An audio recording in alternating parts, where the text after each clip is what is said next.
Just one night, I told her. To honor him, I said, as if that justified my decision to leave her alone with the baby for the evening. I knew she would be up all night, that the kid would cry endlessly, hopelessly, trying to express some essential want without the benefit of language. Without the benefit of language. He would have laughed at that. He came out here to escape language, to this place, this small pocket of wilderness, this green splotch of a different earth. Will it make you feel better? My wife asked. I thought hard on that one. I don't know, I said finally, but she agreed to let me come anyway, to this place he loved so much. My father loved it here, loved the camping, the cold, fresh air, the stillness, the endless clouds, the natural mural of the stars at night. He called it a beautiful place. And if I remember right, I just have to follow the path and then look for the rocks. They should lead right to the camp.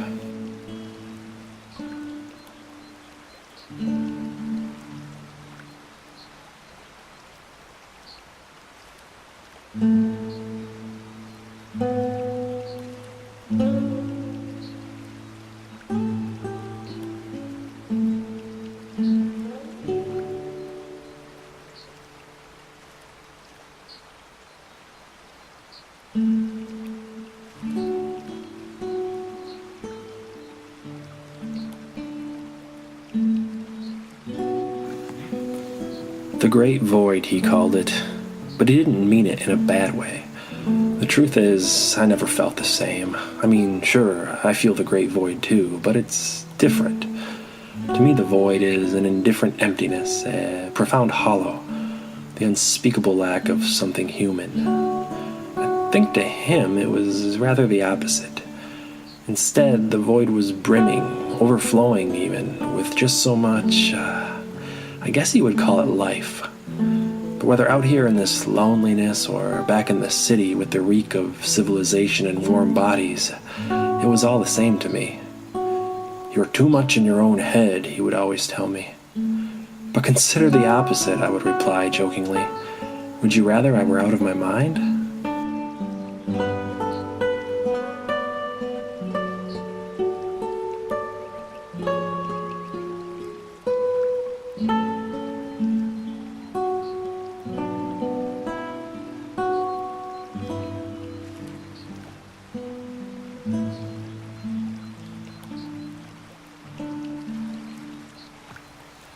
I can't see anything. Is that the right rock? Am I lost? I can imagine what he'd say. You're lost in the city, bud, he would smile. That's why you come out here, to locate yourself. I want to say I'm headed the right way. How many times did I take this hike with him? He used to walk so fast he would put half a mile between us. Then, as the years passed, he was the one that lagged behind. Don't wait on me, he would say. Slow and steady. Isn't that how it goes? Slow and steady. Slow and steady, old man.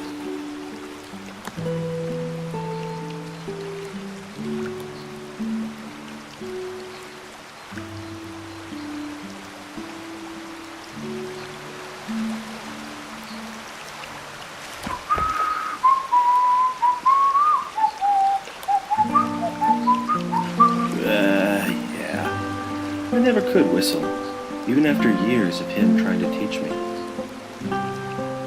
We used to have a dog that Dad would kick around when he got drunk and the dog did something to offend him. He named her Autumn. I guess he liked the leaves during that time of year.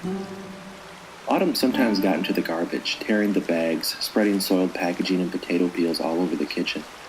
And that was enough to set the old man off if he was coming home from the bar late at night, opening the front door to a floor full of garbage. We were all too young to stop him at the time. Of course, the dog didn't understand the why of it, the why of any of it. She'd whimper, cower, tail between her legs, trying to run to us. How can you forgive an act like that? Or a series of acts that add up to something like a brutal tendency?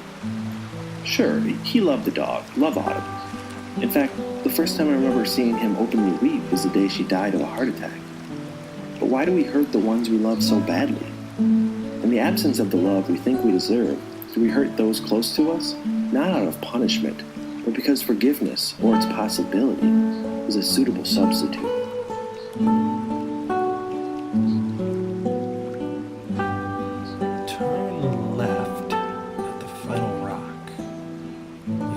miss it, he'd say. I never miss it, I always joked. In fact, I never miss anything about this place. Well, he said, someday you might, bud. Someday you might. But I never did. Not even after he was gone, and there was actually something to miss. Well, this was the spot. It always felt good when we reached the camp, but having arrived, I never knew what to do. Go through the motions, I guess. Start a fire, pitch a tent. Will it make you feel better? My wife asked before I left today. Better than what? I should have responded. But that question would have been more for me than for her.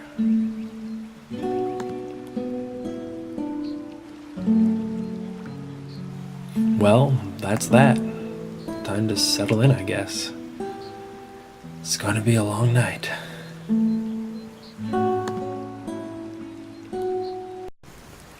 Look up, boy, the old man said. It's time travel.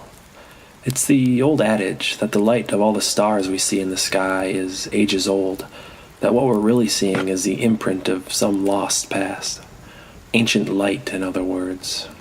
There's an idea that if we could only go fast enough, faster than light itself, that we can travel so far away from the planet and back again, that we actually end up in the past, the way a distant galaxy would see us. I mean, it's all relativity. But that idea means we can imagine righting the wrongs, or changing the past, or somehow, against all reason, saving a life. Like his life. His dumb life.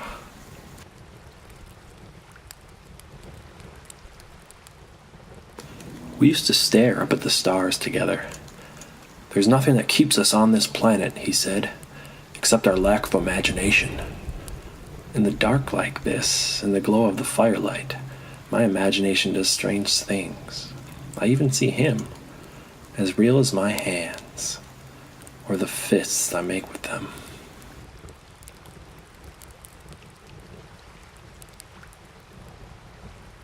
Let me tell you something about the way of things, the way of the world, he said.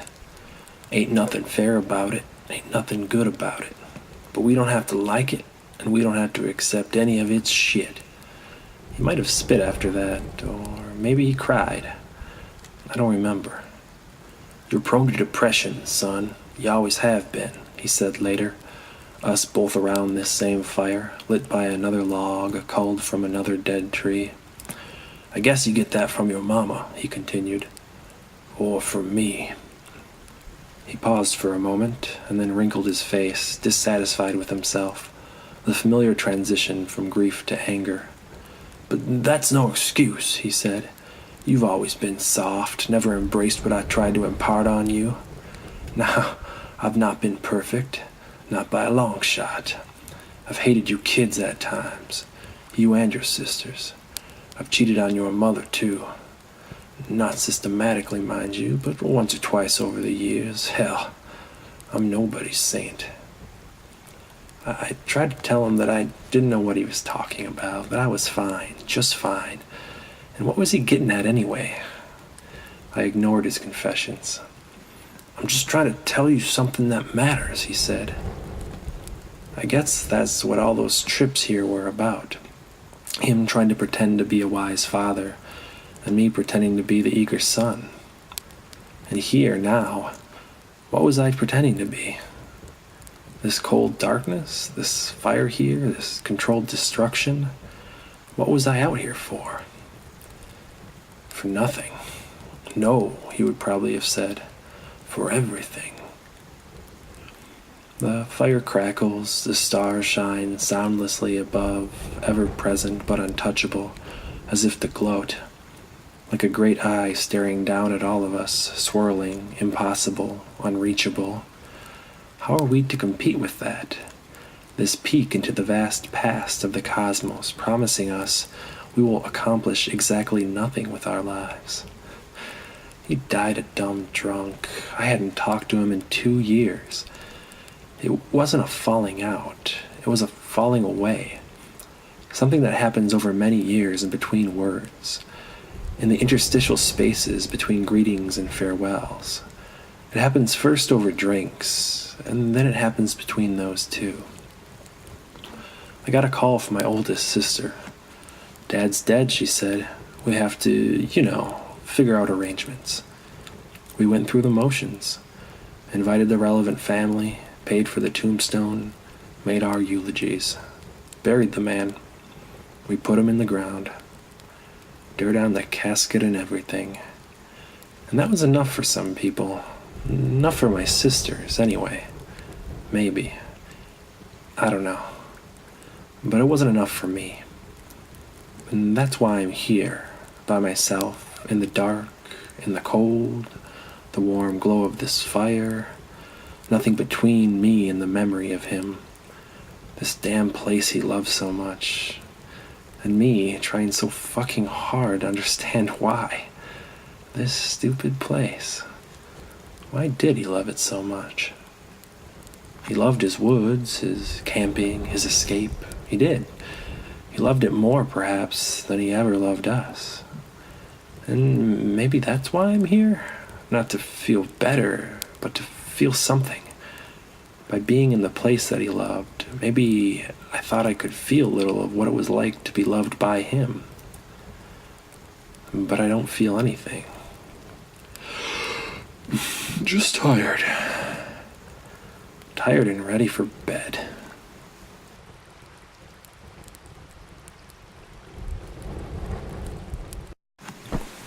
Every late night fire in the morning turns to ash. Because yada yada, nothing lasts, and all that. But that doesn't feel like a revelation. It feels like a reminder.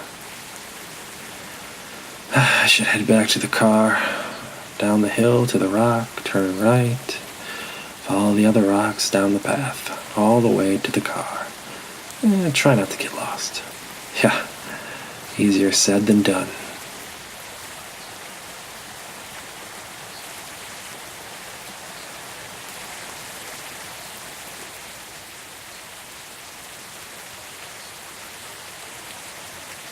Ooh, a little chilly this morning.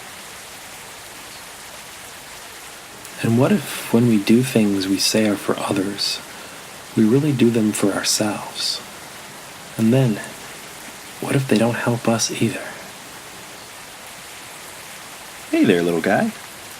Strange how such a little thing can make you feel so happy to be alive. A small white rabbit could be dead tomorrow. But today it's munching on some leaves, nose twitching, eyes alert. And it didn't even run away from me. Almost makes you feel like a good person.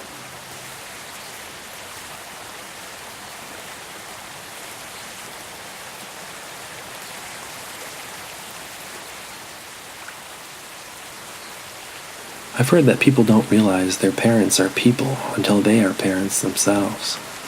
Or at least what some people call adults, whatever that means. That people don't recognize that our parents all have pasts without us, and futures in which we are not the center.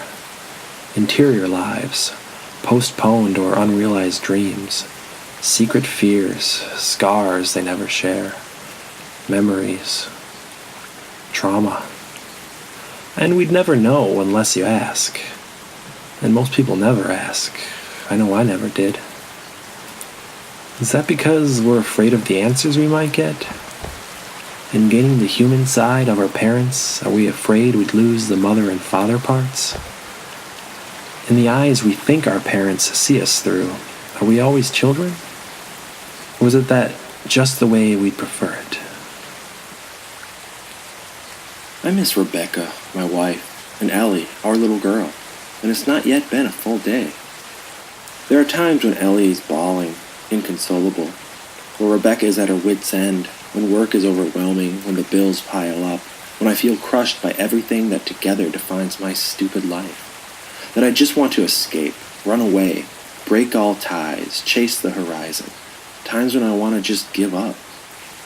But here I am, 24 hours without any of that. And all I can think of, all I want to do, is return home to my family. My family. I never thought in a million years I would be that guy. This guy. I guess we don't know our future selves, and if we did, we would probably do everything in our power to turn out differently. Maybe the same urge a teenager has to rebel against their parents. The first time I got drunk, the summer before freshman year at college, I stumbled home the next morning. Dad was watching the Weather Channel. "How's it going?" he asked, half paying attention. "I feel like death," I replied, my face pale. He laughed to himself. "You better get used to it," he said. Should I resent the fact that he didn't chastise me at the time, or warmly remember the way he smiled and shook his head, as if, through me, he was reliving a lost period of his own life, some fleeting and wild youth he soon gave up for a life full of unappreciative children, a job at the local paper mill, a litany of half-completed home improvement projects, a series of broken-down cars in the driveway, garage, and lawn, and morning after morning after morning of waking up to it all again to realize all that might have been.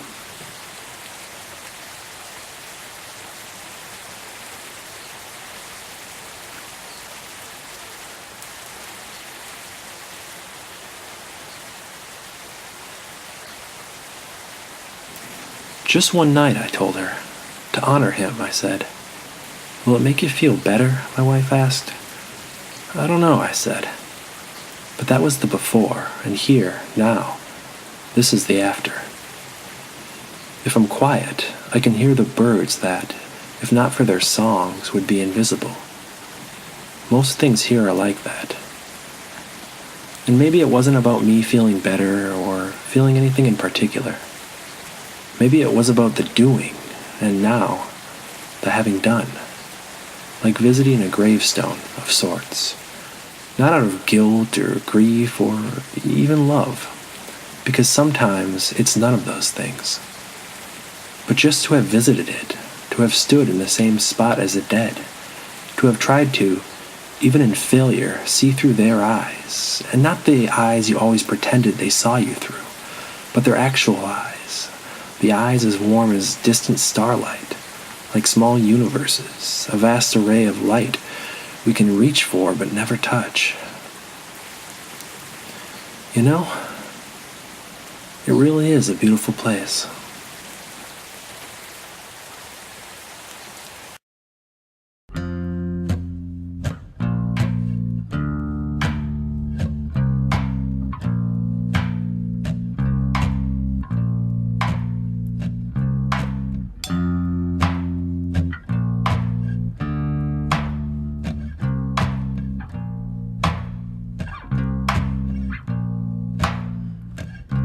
When father bought the farm, we sold the farm, stuck his blood for rustic charm, sold his ghost as an antique to the city. And kids today can't hold a spade. Rest in peace, your weary trades. In this world there is no place, such a pity. Well, the barman shakes his head and fills my glass, says we're living in the past. Why preserve a dying craft and its misery? We sigh and say another